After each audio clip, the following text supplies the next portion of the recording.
Good morning mga ka-showbiz. Latest update ulit tayo sa Barda, Barbie Fortesa at David Licauco. Balik primetime na. Mapapanood na natin sila sa Beauty Empire. At ang video na yan ay galing po sa channel ni Binibining Anonymous. Bisitahin po ang channel niya at syempre huwag niyo rin po kalimutan na mag-subscribe dito sa ating channel at i-hit ang notification bell para laging mauna ka sa mga bagong balitang showbiz. Panoorin at pakinggan ang buong detalye at ikaw na ang humusga.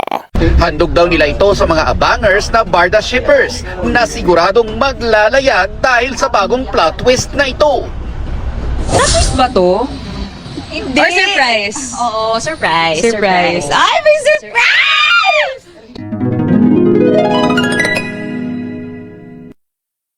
Hindi surprise kasi na-interview ko na. Ano ba yan? Surprise ka ba? Super. Talaga? Hindi, joke lang. Ayan. Then, napag-usapan na namin to, syempre. Matagal na eh. Actually, matagal na siya dapat pumasok. I-guess ako yata sa iyong teleserye. Pwede naman. Depende sa'yo. Ayan. Basta marami po Kaya marami pong abangan. Hopefully, a movie this Yeah. year. Yeah.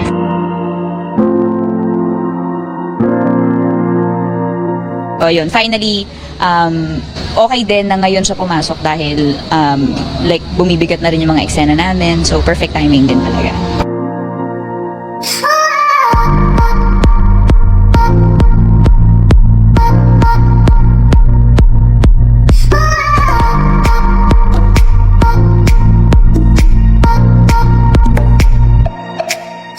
Si David ilang linggo raw ang hinintay na makasama muli si Barbie sa isang project. Kaya't na-excite daw siya nang tawagan siya para sa taping. It's been 7 months since I last acted, which makes me excited actually. And also, obviously, I'm working with Barbie again.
Nasaan aking salamin?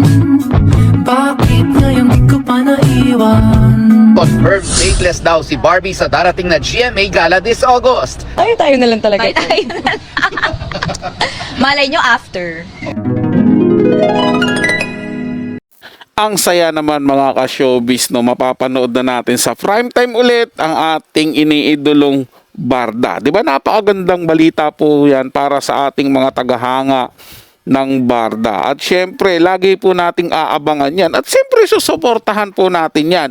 Hindi ba mga ka-Barda fans? Kaya naman tayo'y maging mapanatag na, maging masaya na kasi tuloy-tuloy yung kanilang pagsasama. At syempre, the more na lagi silang magkasama, the more na mas makikilala nila yung isa't isa, the more na mas lumalaki yung pag-usbong ng kanilang pagtitinginan o pagmamahala. Na alam naman po nating meron na po yan sa kanilang mga puso. Diba? Wait na lang po natin na talagang personal na nilang aminin sa ating lahat na mga humahanga sa kanila, sa buong komunidad ng showbiz. At syempre, wag po tayong masyadong magpa-apekto sa mga naninira sa Barda. Kung sang-ayon po kayo sa aking mga sinasabi, isang like naman dyan at pakishare po tong video na to para mas marami pong Barda fans ang makanood. Maraming salamat sa inyong lahat, mga ka-Barda fans at mga ka-showbiz ko dyan. Para sa mga bagong balitang showbiz, ugaling tumutok dito sa ating channel at mag-subscribe at hit ang notification bell para laging mauna ka sa mga bagong balitang showbiz.